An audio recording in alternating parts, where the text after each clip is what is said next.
Alright, like I said, I'll just take the roll pin punch and you can just put it in.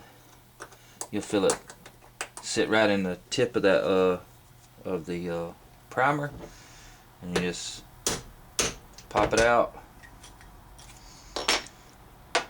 There you have your primer removed. So now we have a deprimed 410 shell.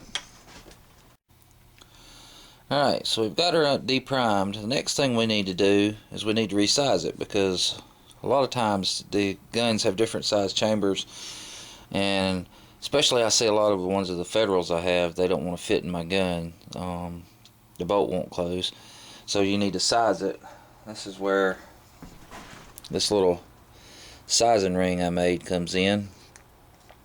You just stick it over the shell, and you see it won't start because this brass is not the right size.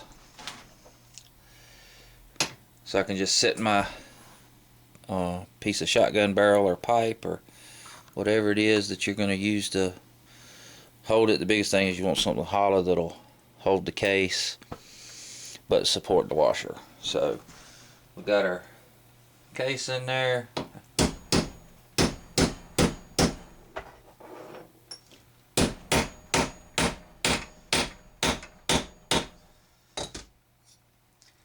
Now we have a resized case, and all we have to do is just flip it over, take my larger punch, sit it down inside the case,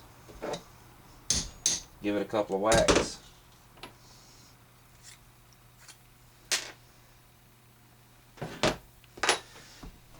Now we have a resized and deprimed hull.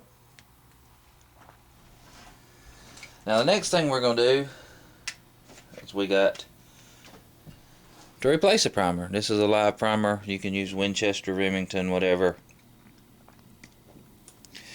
And if you just sit it down over top of it, it'll start the primer. I like to just use the anvil on my vise. You just want a flat surface because you don't want to set your primer off. Just set that on there. And this is where the magnetic bit adapter goes, because you want a hollow receptacle for the primer to actually go up in, so you don't set it off. And the size of this fits just perfectly, kind of centers it up inside the case. Give it a couple of taps. There we have a primed 410 shell. Now that our hull is primed, we're going to add our powder. You can use a funnel. I find a funnel helps. We're going to put in our powder. I already had this pre-measured.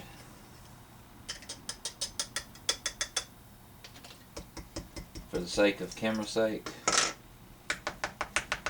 have our powder in, but we got to make it a little bit easier for the wad to go in. So you can take the edge of your punch and just kind of roll the edge out like so, just to kind of make it more uniform. Or since I have this expander, I can just put it in the top of it and just kind of twist it a little bit. That'll open it enough to, you just want to open that up where you can fit your wad in. We are going to take our wad, start it, right? And then just take our punch and just push down on it. You'll hear the gunpowder kind of crack a little, kind of crunch a little bit. This is where a lot of people use dowels, but I just use this punch. Make sure that's fully seated. So now we have primed powder, and now we have the wad. Now the next thing we're going to use is shot. This one I'm going to be using a 1/2 ounce of number 6 shot. So we'll just set up our scale to ounces, and what I found works really good to help you out. This is a 44 mag case. Works really good. So we take our 44 Magnum case full of shot,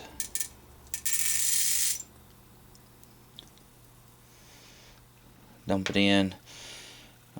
This one's a little bit over, so we'll just drop a couple out. Alright, we got right at just a hair over 1/2 ounce, maybe 1 BB.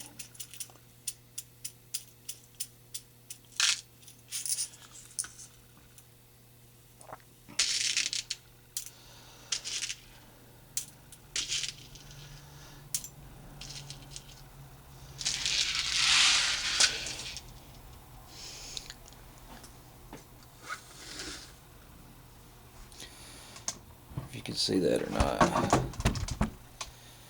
It's just a little over 1/2 ounce of shot.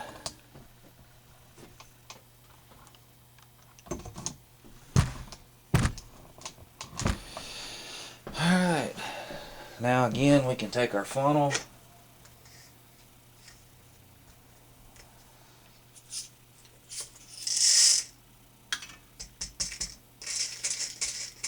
dump in our shot,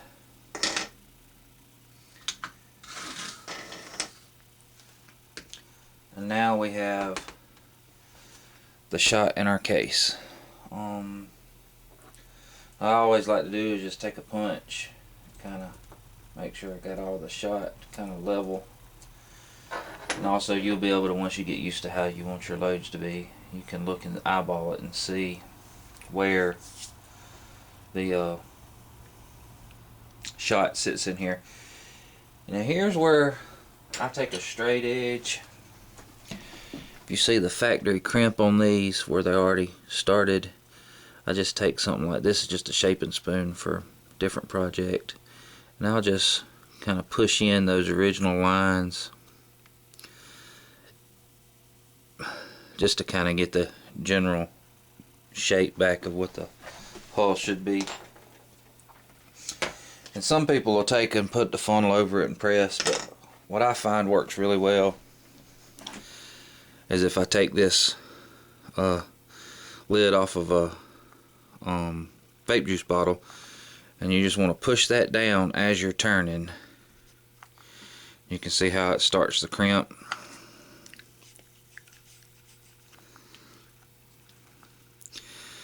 And the memory on this one's not all that great because it has been used and abused. But you want to get them pretty straight as you can, you know. You'll get a feel for it.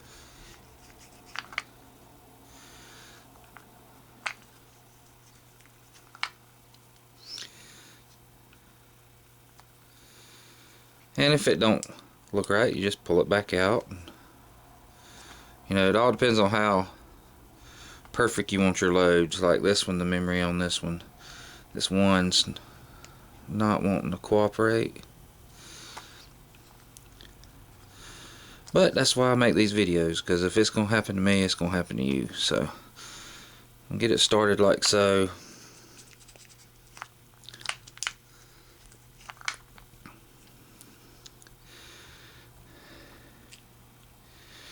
Then what we do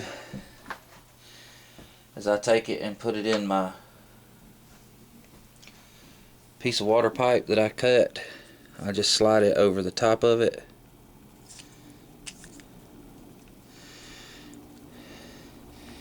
To where it fits in just like so. This is where you take the 7/16 inch socket and push down over top of it. And if you look in there, it actually pulls all of your sides of your hole down to where you can actually get a center on them.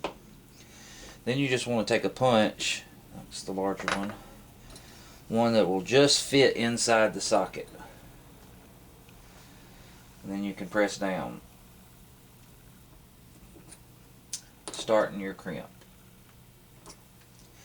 And the reason why you have the water pipe is to keep the shell from buckling, and the reason why you use the 7/16 inch socket on top is to keep the top from bailing out to where it won't fit in your chamber.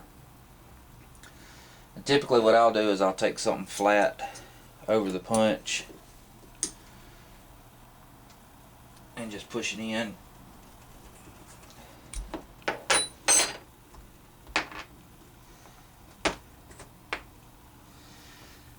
And there you have a loaded shell. The memory is not very good on this one, like I said, because the case is tore. So we'll load up another one right quick and crimp it and show you.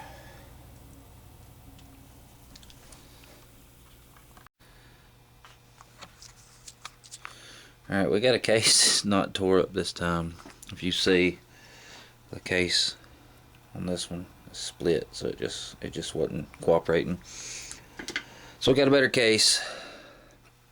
Like I said, with this juice vape bottle top, put it together and just kind of push it in as I turn, and it almost finishes off the crimp. Makes it pretty uniform. Then we can put it in our piece of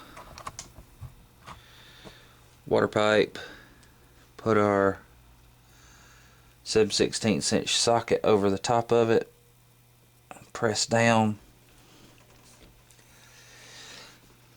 You can see that it about gets them all touching. Then you can just take your punch right in the middle and press it in to start the crimp. You can see how we're started pretty good there.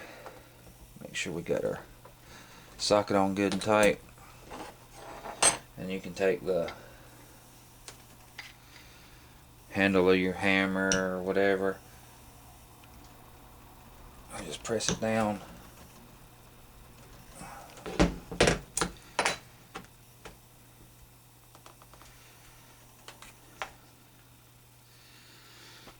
There you have a loaded 410 shell. And like I said, you got to play around with your own wads and shell heights and stuff. This is just one with the Remington. This is one that I did with actually put an overshot card in, which helps it out a little bit.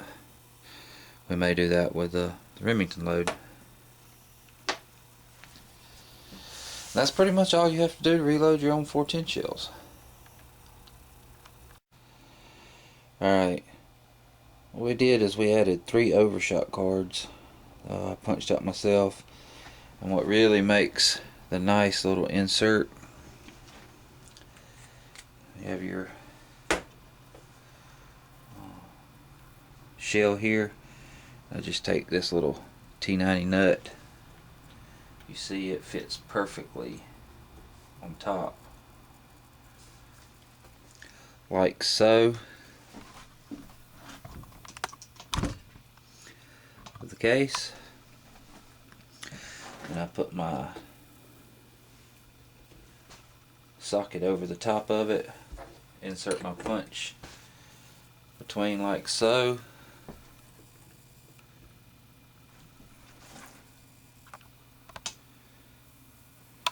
Insert my punch in, and you can use whatever. You can use the handle of your hammer. This skill saw blade wrench works pretty good too. Just put it over top of it and press down.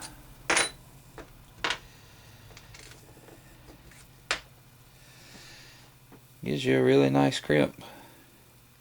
Shouldn't give you any issues fitting in the bore. of a shotgun. Alright, we'll throw another one together right quick and show you how it looks.